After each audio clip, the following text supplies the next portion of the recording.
नमस्कार, बहुत स्वागत है आपका। इंडिया वॉइस देख रहे हैं आप, मैं हूं आपके साथ शिवम सोनी। कांग्रेस सांसद को बड़ा झटका देते हुए स्पीकर ने उनकी संसद सदस्यता रद्द कर दी है। जी हां, हम बात कर रहे हैं राहुल गांधी की। मोदी सर ने मामले में कोर्ट ने उन्हें दोषी करार मानते हुए 2 साल की सजा सुनाई। कोर्ट का आदेश आने के एक दिन बाद ही स्पीकर ने यह फैसला ले लिया। जिस मामले में उन्हें सजा सुनाई गई है, 4 साल पहले एक चुनावी रैली के दौरान राहुल ने मोदी को लेकर विवादित बयान दिया था। रिपोर्ट देखिए।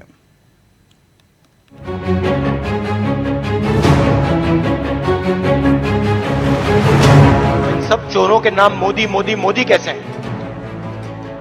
कन्याकुमारी से कश्मीर तक भारत जोड़ने वाले कांग्रेस के युवा नेता राहुल गांधी को बड़ा झटका देते हुए लोकसभा सचिवालय ने संसद की सदस्यता रद्द कर दी है। दरअसल सूरत कोर्ट ने मानहानि मामले में गुरुवार को राहुल गांधी को दोषी करार देते हुए 2 साल की सजा सुनाई थी। राहुल गांधी केरल के वायनाड से सांसद रहे हैं। ने तो कहा कि उनको सच बोलने वालों को सदन के अंदर रखना नहीं है, इसीलिए सदन के बाहर डाल रहे हैं। लेकिन सदन के बाहर भी हम बोलेंगे, सदन के अंदर भी बोलेंगे, और कहीं भी अगर ये जो पब्लिक मीटिंग होते हैं उसमें भी हम बोलते रहेंगे। दरअसल सूरत कोर्ट के फैसले के बाद से ही राहुल गांधी की लोकसभा सदस्यता पर तलवार लटक रही थी। जनप्रतिनिधि कानून के मुताबिक अगर सांसदों और विधायकों को किसी भी मामले में 2 साल से ज्यादा की सजा हुई तो ऐसे में उनकी सदस्यता यानी संसद और विधानसभा से रद्द हो जाएगी। इतना ही नहीं, सजा की अवधि पूरी करने के बाद 6 साल तक चुनाव लड़ने के लिए अयोग्य भी होते हैं। राहुल गांधी जी के जिस तरह से डिस्क्वालिफिकेशन किया गया उसका हम निषेध करते हैं, क्योंकि राहुल गांधी जी ने जो कर्नाटक में उनका भाषण किया था, ललित मोदी हो, नीरज मोदी हो, मेहुल चोकसी हो, ऐसे कई मोदी के बारे में उन्होंने कहा था, और वास्तविक है कि उन्हें भगोड़ा कर उनको इस देश ने डिक्लेयर किया है।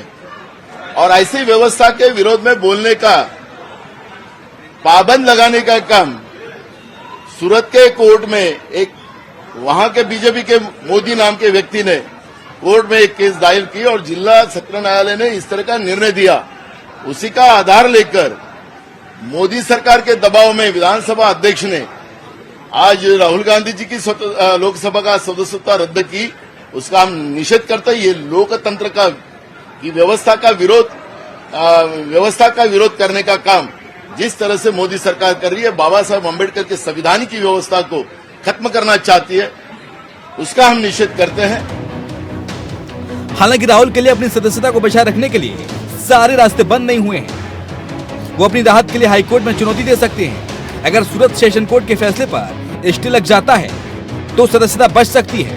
हाईकोर्ट अगर स्टे नहीं देता है तो फिर सुप्रीम कोर्ट का दरवाजा खटखटाना होगा। ऐसे में सुप्रीम कोर्ट से अगर स्टे मिल जाता है तो उनकी सदस्यता बच सकती है। लेकिन अगर ऊपरी अदालत से उन्हें राहत नहीं मिलती तो राहुल गांधी 8 साल तक कोई चुनाव नहीं लड़ पाएंगे। वाकया 2 साल पहले यानी 13 अप्रैल 2019 का है।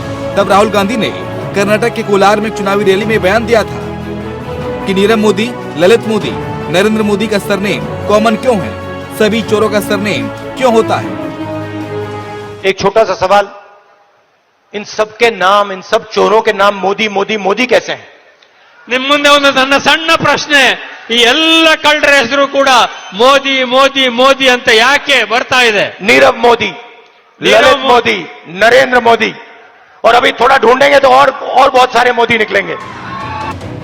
सभी चोरों का सरनेम मोदी क्यों होता है? राहुल गांधी के इस बयान को लेकर बीजेपी विधायक और पूर्व मंत्री पूर्णेश मोदी ने उनके खिलाफ धारा 499, 500 के तहत आपराधिक मानहानि का केस दर्ज कराया था। अपनी शिकायत में बीजेपी विधायक ने आरोप लगाया था कि राहुल ने 2019 में चुनावी रैली को संबोधित करते हुए पूरे मोदी समुदाय को कथित रूप से कहकर बदनाम किया कि सभी चोरों का सरनेम मोदी क्यों होता है। फिलहाल राहुल गांधी अब ऊपरी अदालत में सजा को चुनौती दे सकते हैं। ये चुनौती अगर स्वीकार हुई तो ठीक, वरना 8 साल तक सियासी वनवास तय है। Bureau report, India voice. तो राहुल गांधी की सदस्यता रद्द हो गई है, आगे क्या है? राहुल की सीट पर उपचुनाव हो सकता है क्या?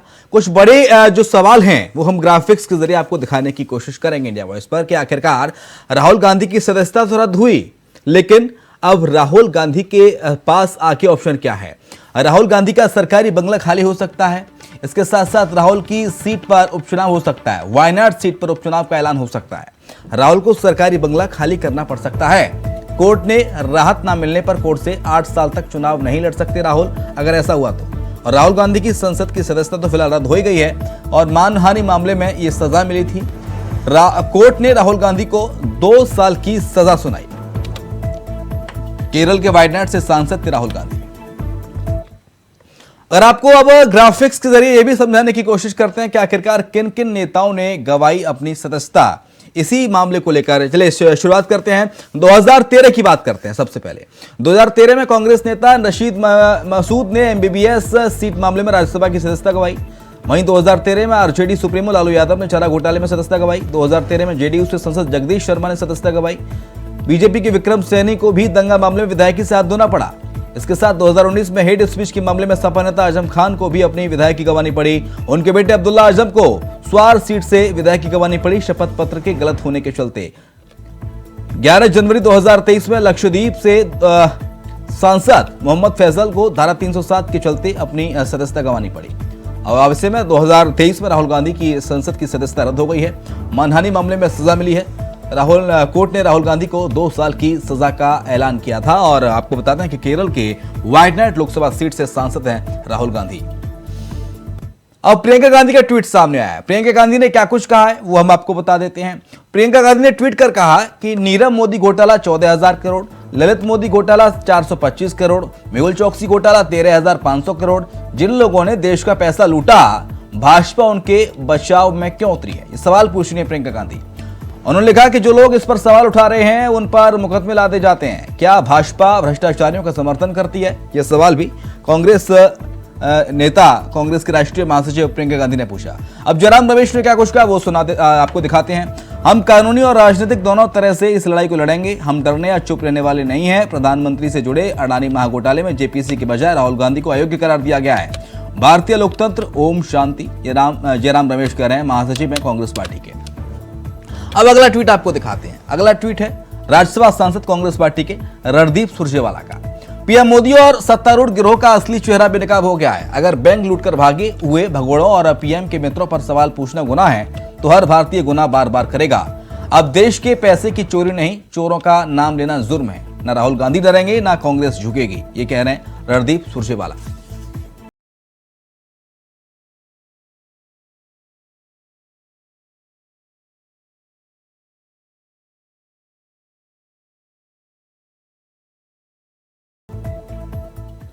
और फिलहाल एक ब्रेक लेना, जल्द लौटेंगे।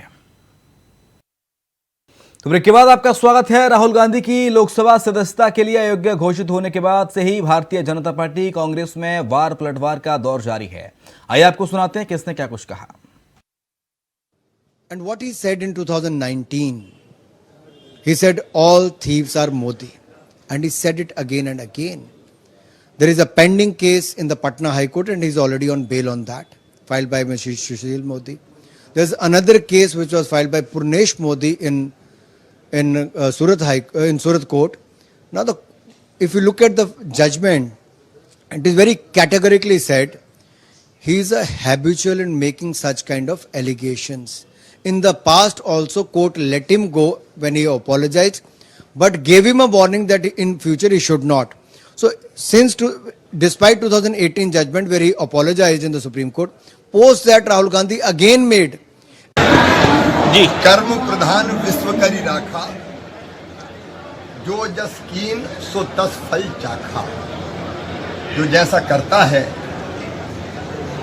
उसको वैसा परिणाम भोगना पड़ता है। राहुल गांधी ने जो किया उसका परिणाम भोगता। सबसे पहले इस बात को समझना चाहिए कि उनके नेता राहुल गांधी लगातार अपशब्दों का प्रयोग ओबीसी समाज की सरनेम के ऊपर करते रहे और ये अपशब्द किसी भी व्यक्ति को सामाजिक रूप से आगे बढ़ने के लिए, भारत में योगदान देने के लिए अपमानित करने वाला शब्द है। और ये कोई पहली बार नहीं किया है।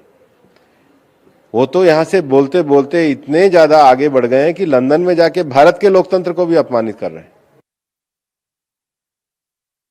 मामले में दोषी करार ठहराए जा चुके कांग्रेस नेता राहुल गांधी की सदस्यता रद्द होने के बाद भारतीय जनता पार्टी ने प्रेस कॉन्फ्रेंस कर कांग्रेस पर जमकर निशाना साधा और इस दौरान केंद्रीय मंत्री अनुराग ठाकुर ने कहा, भगवान के घर में देर है अंधेर नहीं। राहुल की सदस्यता रद्द, बीजेपी की प्रेस कॉन्फ्रेंस हुई सदस्यता रद्द होने के बाद क्या कुछ कहा, सुनिए। देश की आदरणीय प्रधानमंत्री जी को जातिवाचक शब्द लेके गाली देना, अपशब्द कहना, अशोचनीय व्यवहार करना, किसी को भी गाली गुलज करने का अधिकार नहीं है। जातिवाचक शब्द लेके अपशब्द व्यवहार करने का अधिकार नहीं है। कोई भी हो, वो केस शायद 2018 से अभी तक चल ही रहा था। पक्ष विपक्ष अपने विषय रख रहे थे, ना उसमें सरकार या ना भारतीय जनता पार्टी की कोई संश्लिष्ट था, इन्वॉल्वमेंट था।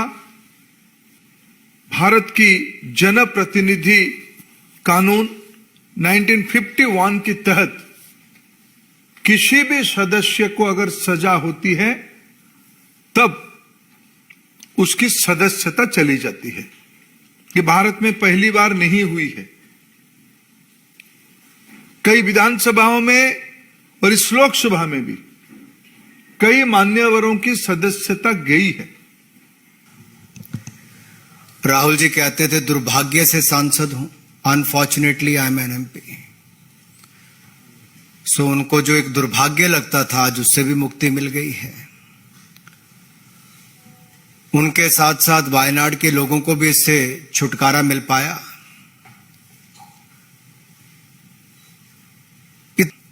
अब एक बात पहले आई कि क्या 2 साल की सजा। देखिए मित्रों, 2018 में, मैं आपको 2018 में इसलिए लेके जा रहा हूं कि एसएलपी जब सुप्रीम कोर्ट में आई तो 2018 में उनसे रिटर्न माफी मांगी गई, लिखित रूप में माफी, और कोर्ट ने कहा भविष्य में सचेत रहना, ऐसी गलती मत करना। लेकिन 2019 में ही एक बार नहीं कई बार ऐसे झूठे आरोप तो लगाए ही। अभद्र भाषा का प्रयोग, अपमान करने का काम, अपशब्द बोलना, यह उनकी आदत सी बन गई थी। सभी चोर मोदी हैं ये बोल दो, किसी को किसी की हत्या के साथ जोड़ दो, कुछ भी कह दो, आपको तो कोई देश में कोई कुछ कर ही नहीं सकता। ये उनको लगता था क्योंकि वो सब चीजों से अपने आप को ऊपर समझते थे। तो सूरत के कोर्ट ने तो याद करवाया कि 2018 में भी तुम्हें कहा था भाई सुधार नहीं हुआ, उसके बाद बार बार आपने गलतियां की हैं, और एक सांसद जब ये गलती कर रहा है तो कुछ ना कुछ दंड ऐसा देना चाहिए कि अब भविष्य में ना हो। 4 महीने बाद चैत्र नवरात्र के तीसरे दिन अपने संसदीय क्षेत्र वाराणसी के दौरे पर पहुंचे प्रधानमंत्री नरेंद्र मोदी ने जनसभा को संबोधित करते हुए काशीवासियों से अपना नाता जोड़ा। हर हर महादेव के उद्घोष के साथ भोजपुरी में भाषण की शुरुआत करने वाले पीएम मोदी ने कहा कि आज केंद्र में जो सरकार है, यूपी में जो सरकार है, वो गरीब की चिंता करने वाली सरकार है, गरीब की सेवा करने वाली सरकार है। उन्होंने कहा कि आप लोग भले ही मुझे प्रधानमंत्री बोले, लेकिन मोदी तो खुद को आपका सेवक ही मानता है। उन्होंने कहा कि काशी के विकास की चर्चा आज पूरे देश और दुनिया में हो रही है। जो भी काशी आ रहा है वो यहां से नई ऊर्जा लेकर जा रहा है।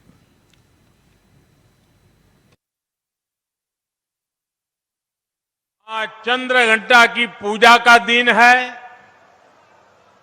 ये मेरा सौभाग्य है कि इस पावन अवसर पर आज मैं काशी की धरती पर आप सबके बीच हूं।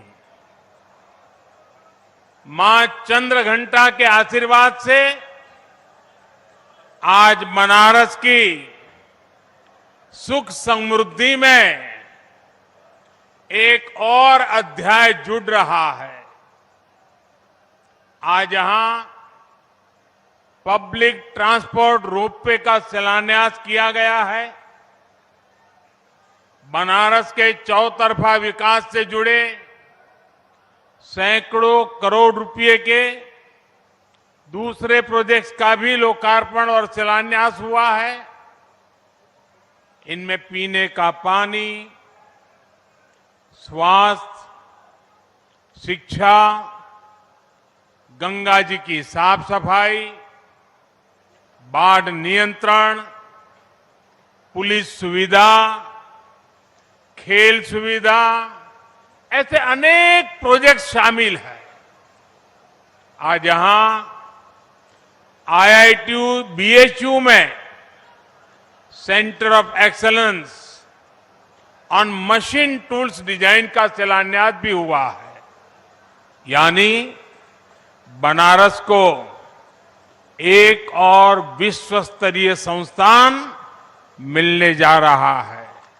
आज केंद्र में जो सरकार है, यहां यूपी में जो सरकार है, वो गरीब की चिंता करने वाली सरकार है, गरीब की सेवा करने वाली सरकार है। और आप लोग भले प्रधानमंत्री बोले, सरकार बोले, लेकिन मोदी तो खुद को आपका सेवक ही मानता है। इसी सेवा भाव से मैं काशी की, देश की, यूपी की सेवा कर रहा हूं। थोड़ी देर पहले मेरी सरकार की अनेक योजनाओं के लाभार्थियों से बातचीत हुई है। किसी को आंखों की रोशनी मिली, तो किसी को सरकारी मदद से अपनी रोजी रोटी कमाने में मदद मिली।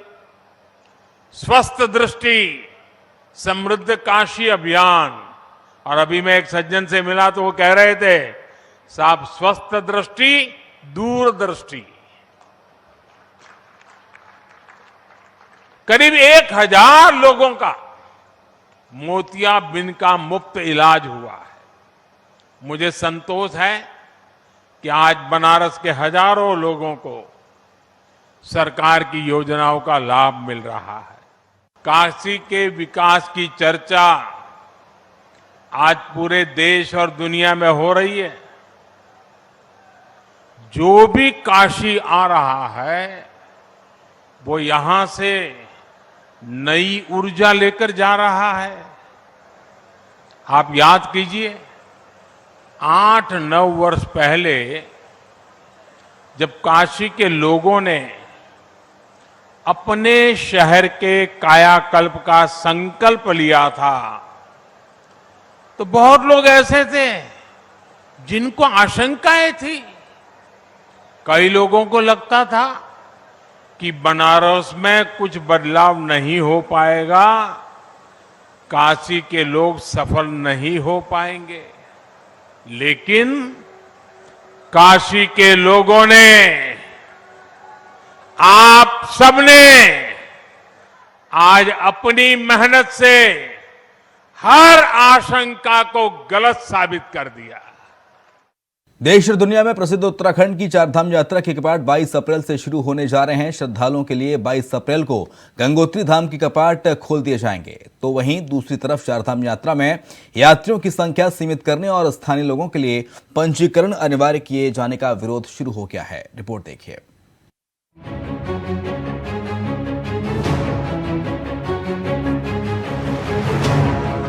देश दुनिया में प्रसिद्ध उत्तराखंड की चारधाम यात्रा 22 अप्रैल से शुरू होने जा रही है। चैत्र नवरात्र के पहले दिन गंगोत्री धाम के कपाट खुलने की तारीख तय हुई। श्रद्धालुओं के लिए 22 अप्रैल को गंगोत्री धाम के कपाट खोल दिए जाएंगे। एक तरफ जहां गंगोत्री धाम के कपाट खुलने की तारीख तय हुई, तो वहीं दूसरी तरफ चारधाम यात्रा में यात्रियों की संख्या सीमित करने और स्थानीय लोगों के लिए पंजीकरण जरूरी करने के लिए विरोध भी शुरू हो गया है। इस मुद्दे पर तीर्थ पुरोहित, होटल और ढाबा कारोबारियों ने प्रदेश भर में विरोध प्रदर्शन किया। साथ ही चारधाम तीर्थ पुरोहित महापंचायत के एक प्रतिनिधि मंडल ने मुख्य सचिव डॉक्टर SS संधू से मुलाकात कर उन्हें एक ज्ञापन भी सौंपा। साथ ही मांगे पूरी न होने पर उग्र आंदोलन की चेतावनी भी दी है। इन सब के बीच धामी सरकार ने चारधाम यात्रा मार्गों पर स्वास्थ्य सेवाओं के सुधारीकरण के लिए केंद्र सरकार ने 500 करोड़ रुपए की धनराशि स्वीकृत करने की मांग की है। वहीं धामी सरकार इस यात्रा को ऐतिहासिक बनाने के लिए समय रहते यात्रा से जुड़ी सभी तैयारियों को पूरा कर लेना चाहती है। नहीं, उनकी की तैयारियां चल रही हैं और हमारा ये मानना है कि आने वाले हमारे सभी श्रद्धालुओं को अच्छी सुविधाएं मिले, अच्छा उनकी यात्रा सरल भी हो, सुगम भी हो और बिना किसी कष्ट के पूरी हो, तो उसके लिए जो व्यवस्थाएं हैं उनको हम लोग सुनिश्चित करते हैं। वहीं दूसरी तरफ चार धाम यात्रा में यात्रियों की संख्या सीमित करने और स्थानीय लोगों के लिए पंजीकरण अनिवार्य किए जाने का विरोध अब शुरू हो गया है। इसी मुद्दे पर तीर्थ पुरोहित, होटल और ढाबा कारोबारियों ने राज्य भर में विरोध प्रदर्शन किया। साथ ही चार धाम तीर्थ पुरोहित महापंचायत के एक प्रतिनिधिमंडल ने मुख्य सचिव S.S. संधू से मुलाकात कर उन्हें एक ज्ञापन भी सौंपा है। साथ ही मांगे न पूरी होने पर उग्र आंदोलन की चेतावनी भी दी है। आप जानते हैं कि इस वर्ष अप्रैल के अंतिम सप्ताह में बद्रीनाथ जी और केदारनाथ जी के कपाट खुल रहे हैं और इसको लेकर के हम लगातार तैयारियां अपनी कर रहे हैं। इस बीच अब हमारे जो अग्रिम दल थे वो बद्रीनाथ और केदारनाथ दोनों धामों में पहुंचे भी थे और वहां पर उन्होंने निरीक्षण किया, वहां की परिस्थितियों का जायजा लिया। और जैसा आप जानते हैं कि विगत एक सप्ताह से लगातार मौसम बदल रहा है और जो धाम है हमारे दोनों धामों में वहाँ पर काफ़ी बर्फबारी भी हुई है और उसके कारण वहाँ पर जो पुनर्निर्माण के कार्य चल रहे थे वो भी उनमें भी रुकावट आई है। लेकिन उम्मीद है कि जैसे ही मौसम साफ होगा और बर्फबारी वहाँ पर हटा दी जाएगी और फिर उसके बाद जो भी वहाँ पर तैयारियाँ हैं वो प्रारंभ कर दी जाएंगी। लेकिन कुल मिलाकर के अभी तक जो हमारी मंदिर समिति के स्तर से यात्रा को लेकर के जो भी आवश्यक तैयारियां हैं वो पूर्ण कर ली। जैसे कि आज मुख्य सचिव साहब से हम मिले हैं और ज्ञापन प्रेषित उनको किया गया है कि जो यात्रियों की जो लिमिट है उसको जो उन्होंने कर दिया है सरकार ने, हमने उनसे दरख्वास्त की है कि इसको बढ़ाया जाए, क्योंकि आज से पहले जब कम संसाधन थे तब भी चार धाम में वहाँ के प्रशासन द्वारा, वहाँ की मंदिर समितियों द्वारा उचित व्यवस्था की जाती थी। वहीं कांग्रेस ने सरकार पर निशाना साधना शुरू कर दिया और चार धाम यात्रा की तैयारियों को लेकर सवाल भी खड़े किए हैं। उत्तराखंड सरकार स्वास्थ्य सेवाओं को बेहतर बनाने के लिए सबको स्वास्थ्य सेवाएं मिले, हर जो हॉस्पिटल्स हैं, डिस्ट्रिक्ट हॉस्पिटल्स हैं, हमारी जो PSCs हैं, वो सब अत्याधुनिक जो हमारे उपकरण हैं स्वास्थ्य से संबंधित वो लोगों को उपलब्ध रहें। दवाइयों से लेकर ऑक्सीजन से लेकर वेंटिलेटर से लेकर सबकी उपलब्धता रहे, इसके लिए उत्तराखंड सरकार लगातार स्वास्थ्य सेवाओं को बढ़ाने की बात कर रही है और हमने बढ़ाने का काम भी किया, हमने डॉक्टरों की पूर्ति करने का भी काम किया है। क्योंकि उत्तराखंड पिछले 2 साल से कोरोना से राज्य ग्रसित रहा और जो हमारी चार धाम यात्रा है, जो यहाँ का पर्यटन मुख्य जो व्यवसाय है, जहाँ से हमारी आमदनी होती है राज्यवासियों की, उसको लेकर सरकार अगर सीमित मतलब जो यहाँ पे यात्री आएंगे उनकी अगर संख्या सीमित करी है तो चिंता का विषय है। क्योंकि हमारा एक 5-6 महीने का व्यवसाय इसी पर टिका, पूरा राज्य मतलब पूरे राज्य के लोग उत्तराखंड की जो चार धाम यात्रा है उस पर मतलब उस पर सीमित रहते हैं कि किस प्रकार चार धाम यात्रा आएगी और उस समय हम अपना व्यवसाय को मतलब फूलेंगे फलेंगे इसके रूप में। लेकिन चिंता का विषय है कि सरकार ने लगातार अगर इस प्रकार से अगर यात्रा की जो संख्या सीमित कर दी है तो मुझे मानना है कि मतलब सभी लोगों को आक्रोशित होना चाहिए और कर भी रहे हैं लोग। व्यवसायी, होटल व्यवसायी उसमें धरना प्रदर्शन कर रहे हैं, पंडा पुरोहित नाराज हैं, पूरा समाज नाराज है कि राज्य में जो हमारी चारधाम यात्रा का उसकी संख्या अगर सीमित होगी तो ये चिंता का विषय है। कुल मिलाकर एक तरफ जहां यात्रियों की संख्या सीमित होने से होटल ढाबा कारोबारी परेशान हैं, उनका कहना है कि ऋण को लेकर कारोबार करने वालों को काफी नुकसान होगा। साथ ही कश्मीर में पर्यटन खुल जाने से यात्रियों की संख्या इस साल कम हो सकती है। तो दूसरी तरफ सरकार का तर्क है कि संख्या सीमित न होने से चारों धामों में जुटने वाली भीड़ से दुर्घटना का खतरा हो सकता है। अभय कैंथुरा, इंडिया वॉइस, देहरादून।